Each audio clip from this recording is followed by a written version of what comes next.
spooky stories about schools hiding dark secrets await you. Take courage and prepare for unexpected horrors, as these stories reveal things that should never have been told. Turn on the lights and make this night less scary. Old School. In a small town on the outskirts stood the old Rainmore School, which was built more than 100 years ago. Its appearance resembled an ominous castle. The plaster walls were covered with moss, and the shutters cracked from time. Locals usually avoided this place, especially in the dark. It was said that there was something evil lurking in the school that could not be comprehended with the mind. Clara, a new student, came to the town with her parents. Her father found a job at a local company, and her mother was happy that her daughter had finally made new friends at school. Clara was full of enthusiasm and was looking forward to a new beginning. On the first day of school, Clara immediately noticed that most of the students looked a little worried when it came to the basement.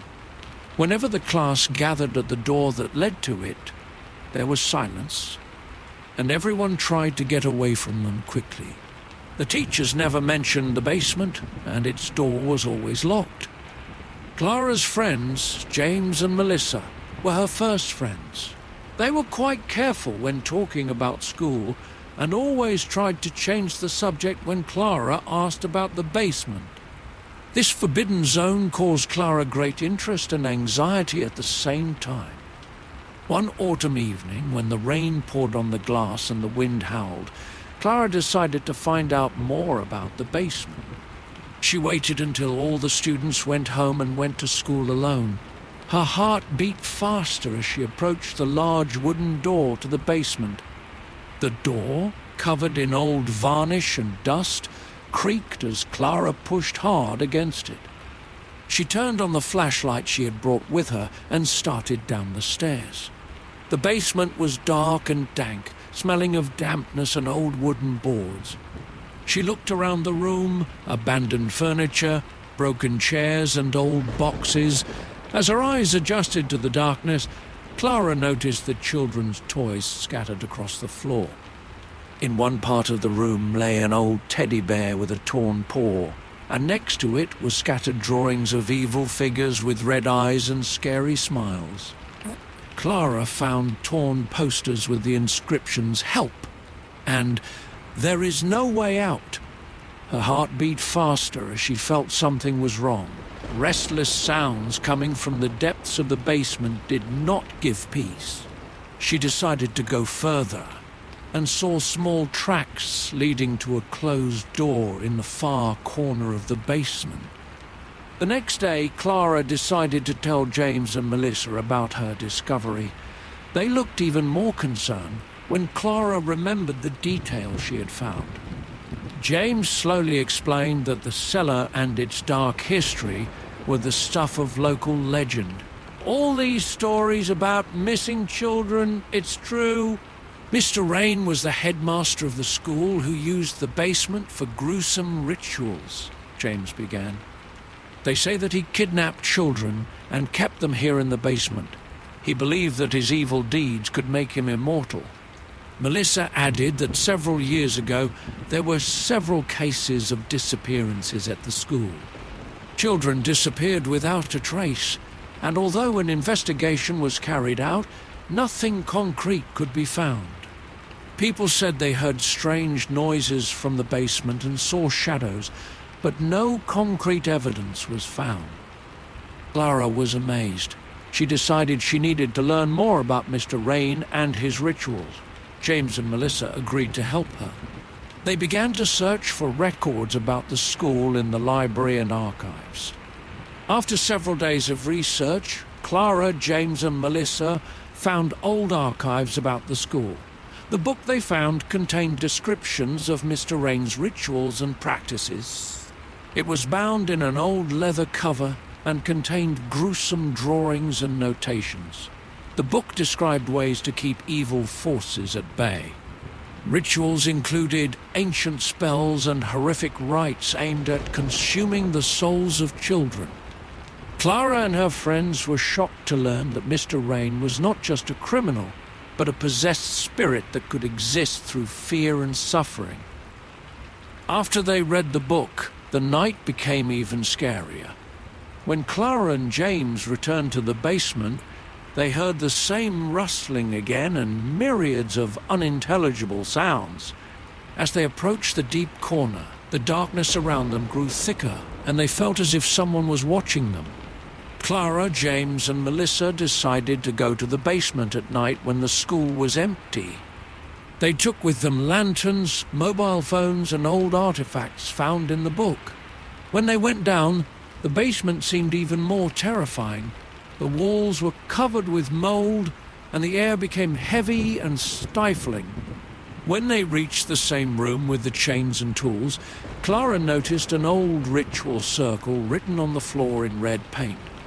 It seems that this place was used for the rituals that are described in the book. Suddenly they heard a loud noise and apparitions began to appear from the darkness, children's faces with horrible expressions that seemed to be crying out for help.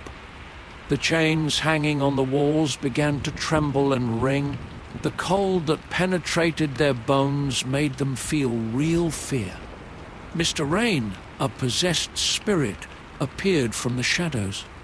His face was hideously twisted, with blood-red eyes and teeth that glowed in the dark. He began to walk towards them, and each step was like thunder in the dark. Clara and James were forced to use the knowledge from the book again. They began chanting spells and rituals, hoping it would help stop Mr. Rain. Selected artifacts and symbols they found began to glow and provide protection. Mr. Rain seemed to be starting to back down, but his hatred only grew. The ghosts around them were becoming more and more aggressive, and Clara could feel their power beginning to weaken. Melissa, who had been desperate before, decided to help by using a ritual to close the portal in the basement. The ritual they performed required a lot of concentration and fortitude. The darkness grew thicker, and it seemed as if it would swallow them up. But their courage and unity helped them overcome the darkness. Mr. Rain disappeared, and the ghosts and sounds disappeared with him. When the ritual was over, the basement became quieter. The chains stopped shaking, and the darkness began to dissipate. Clara, James, and Melissa were exhausted, but their fear had subsided. They got to the surface, and the basement was locked. The Rainmore School once again became a place where children could learn without fear. Local residents, although they did not know all the details, noticed that the school had become calmer. Clara and her friends decided to keep this story a secret so that no one else would learn about what they had experienced. Clara felt that her friendship with James and Melissa had become even stronger after the events she had experienced. The school was now a normal place to study, but in Clara's heart, there was a trace of what she had seen and what she had managed to avoid. The darkness might return, but she knew that with friends by her side, any horror could be overcome. Did the first story impress you yet? That's not all. Well, hang on, because the next part will not leave you indifferent. Let's delve into the darkness and reveal another terrible secret of our school. Are you ready for another dark mystery? The second story will immerse us in a new world of fear and horror, where sinister events unfold at every turn. Get ready for another spooky discovery and test your nerves. Empty rows. Longgrave School seemed like an ordinary school, but only to those who had never looked into its dark corners. The old school was located on the edge of the town, surrounded by dense forest, giving it the appearance of a remote and isolated place. In the evening, when the sun was hiding behind the horizon, the school turned into a real place of fear. Molly has just moved to town with her parents. Her father got a job at a local hospital, and they decided that the town would be the perfect location for Molly's new elementary school.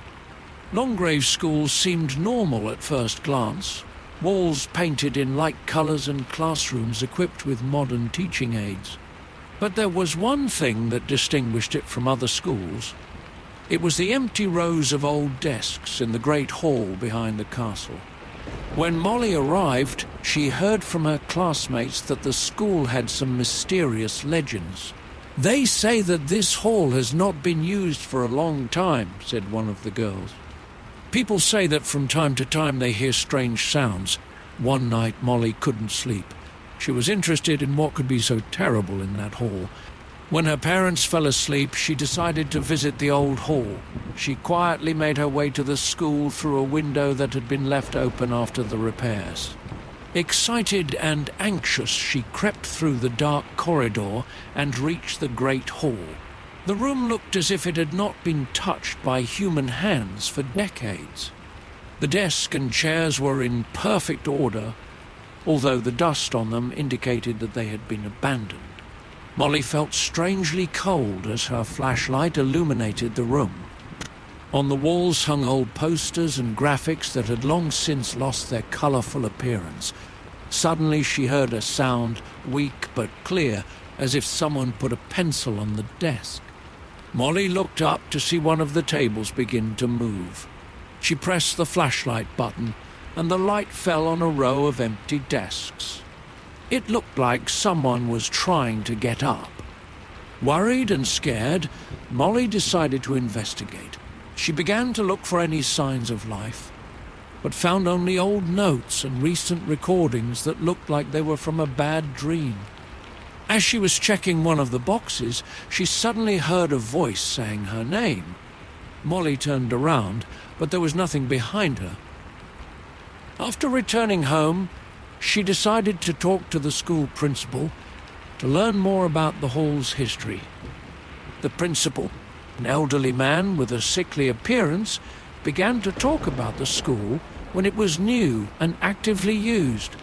"There used to be a lot of students here," said the headmaster, looking grimly out the window.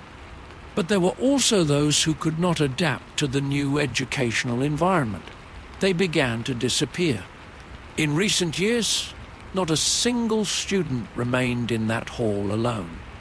Molly began researching the history of the disappearances. It turned out that several students went missing in that hall in the 80s.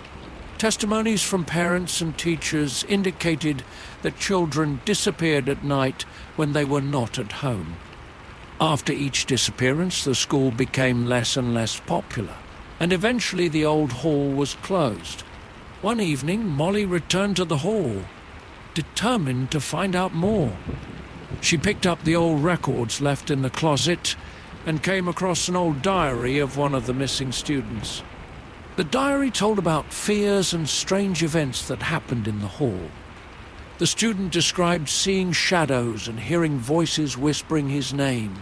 His notes ended with the words, "They're taking us. We can't escape." Molly felt that her research was starting to affect her mental state. She began to hear whispers and see shadows, even at home. One evening, as she lay in bed, she was surrounded by rustling sounds and the echo of voices calling her name again. Realizing that she couldn't handle it on her own, Molly turned to James and Melissa for help. They decided to help her solve the mystery. As they returned to the old hall together, they sensed the presence of something dark. Melissa noticed that there were old writings and drawings on the walls made by the children who had disappeared. They found another clue, an old painting that depicted children sitting at desks. One of them had a fixed facial expression that betrayed panic. James moved closer and noticed that behind the painting was a small trapdoor that led to a dungeon beneath the hall. Molly, James, and Melissa opened the hatch and climbed down. The dungeon was dark and damp, with the air smelling of old books and mold. They found a room filled with old papers and empty boxes. There was nothing dangerous here, except for the eerie silence and strange sounds coming from the depths. Suddenly, They heard screams coming from the distant corridors of the dungeon. It was the cries of children asking for help. Molly felt that all this was connected with her presence. She realized that this school has its own sinister power that causes fear and anxiety in anyone who tries to learn the truth. When they returned to the surface, they decided to close the hatch and never return to this place. Molly told her parents about all the events, but they did not believe her. The town remained peaceful, but Molly knew that the shadows from her past school would never leave her alone. Longgrave School remained a quiet and empty place, which for a long time aroused fear in the hearts of local residents. The room that had once been the center of terror now served only as a place to ponder what might be lurking in the darkness when no one dares to look. Don't believe that horrors can be even scarier? The third part of our journey will reveal the last dark secrets that will make you think about how dangerous the places where we vacation can be. Get ready for the ultimate shock and awe. Shadows over the class. The Cranewood School was famous for its strict regime and high requirements for students. Old stone walls and stained glass on the windows created an atmosphere that seemed both majestic and ominous. The school was known for its reputation for educating children with special talents, but not long ago strange rumors began to appear. Christina, a ninth grader, has just returned from summer vacation. She was sure that the new academic year would pass as well as the previous ones. But immediately after arriving at the school, she learned about the innovation. The teacher who replaced the old man was unusual. His name was Mr. Graves. Mr. Graves was tall, with a pale face and dark eyes that always seemed a little tired. When he entered the classroom, it seemed that some invisible danger came with him. He always seemed lost in thought and rarely spoke to his students. In the early days of the school year, Mr. Graves quickly developed a reputation as a teacher best avoided.